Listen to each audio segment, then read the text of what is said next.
Welcome back to Keys to Product Creation Success. And in this video, what we want to do is we're going to be talking about the 10 rules of internet marketing.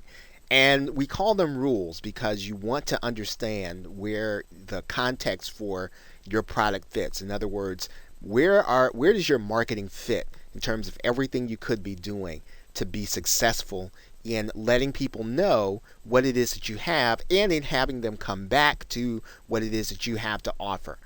Now, in these 10 rules, you're going to find that some of these things are going to be familiar to you. Some of these things are going to be the things that you've heard discussed in terms of marketing funnels. They're going to be the things that you have heard in terms of marketing in general. However, you do want to understand the entire context for marketing. And these rules really apply to any product. So they apply to your information product. They apply to any software you're going to have created. They apply to, let's say you're doing things on Amazon. They apply to anything that you're looking to sell. If you are a multi-level marketer, they apply to what you're marketing in terms of what your company is offering. Whatever it is that you're doing, these 10 rules are going to apply to internet marketing and marketing in general. Now, the things what we're going to be talking about is a system. Right, is what is the system of marketing for small independent businesses, and these phrases actually are not original to this course. They're probably more original to Jay Abraham, who kind of coined these phrases, and then the person who really organized them and put them into a system that were understandable was a gentleman named Richard Johnson, and he did a course and he's done a system called the Hidden Marketing Assets system, and that system is really Jay Abraham's overview on marketing, where he really captured everything that a small business could possibly be doing to get the word out about their product and whatever it is that they're offering. Michael Sinoff then took that program from Richard Johnson, the HMA program, and actually put it online and made it available to marketers, in particular to consultants who are working with small business. Now, these are the principles of all marketing systems that work on their own. So, in other words, if you have the things that we're going to be talking about in this system, you have everything that you could possibly have working together in order to get the word out about your product. So you want to have these things, right? As many of these things as you can working in the system. So in other words, no one aspect of marketing is going to do everything it can do to give you profit on what it is that you're selling, right? And that's regardless of what it is that your product or service is.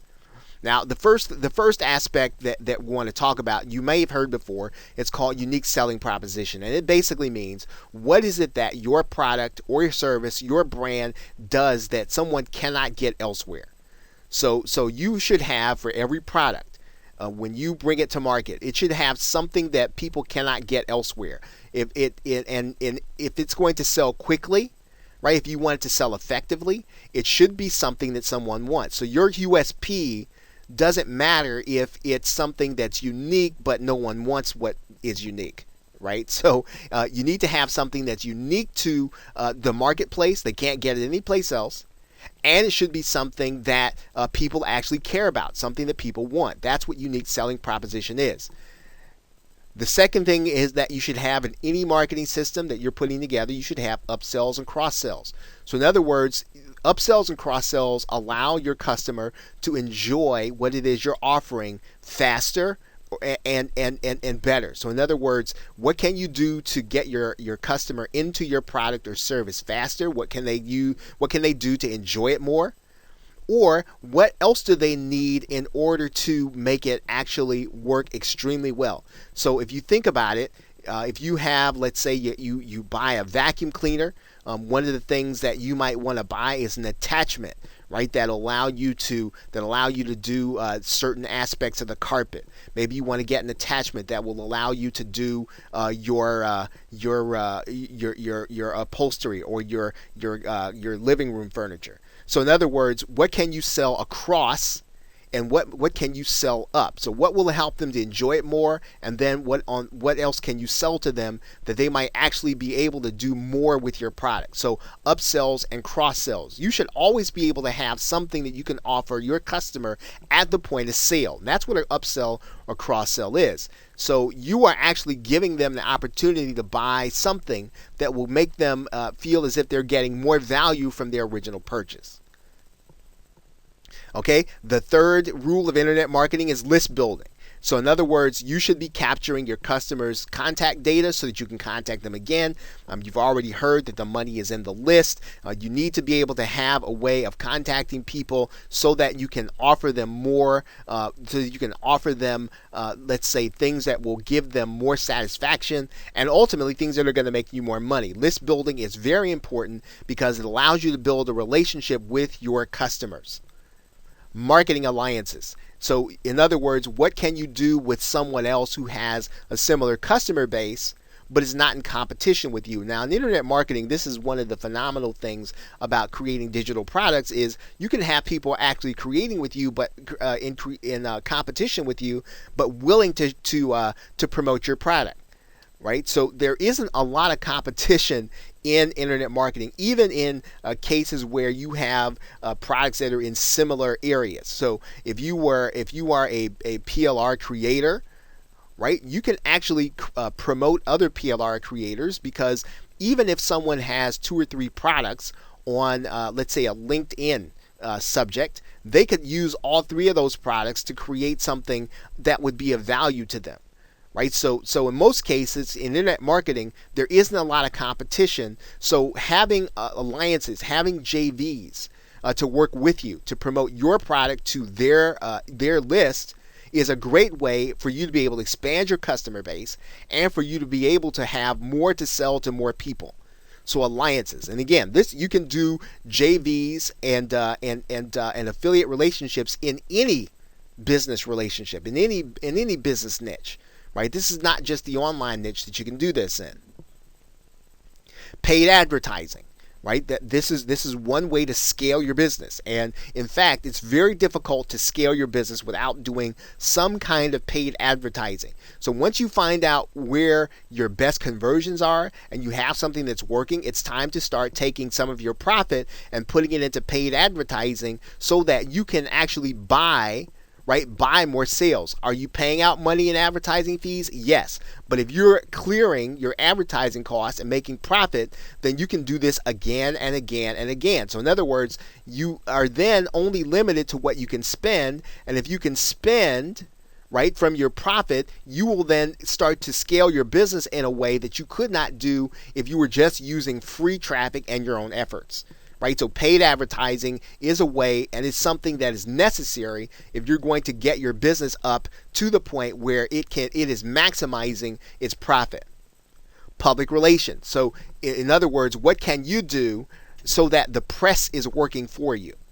Right? And in some cases, you've probably seen where some people will have, as seen on NBC or as seen on CBS, and that's a small aspect of public relations, but to actually be on television, right? Even though the internet has consumed a lot of advertising dollars and attention, there's nothing like being on television. There's nothing like being interviewed on the news. There's nothing like being featured on in the public eye, in a newspaper, in a magazine. There's nothing like it, and it is something that if you can do it will benefit not only your business but your product and your service.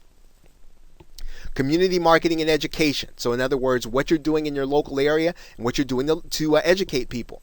Some of what you need to be doing is educating people using webinars, right? And education basically means that you're giving people information. Now again, most of what we do in marketing and information marketing is sales. So in other words, we're really working on the pain points of people. But when I talk about education, I mean giving people information that's really going to help them to make good decisions. So you could be looking to twist it into a sale, but you are basically, for the most part, giving people solid information to make good decisions.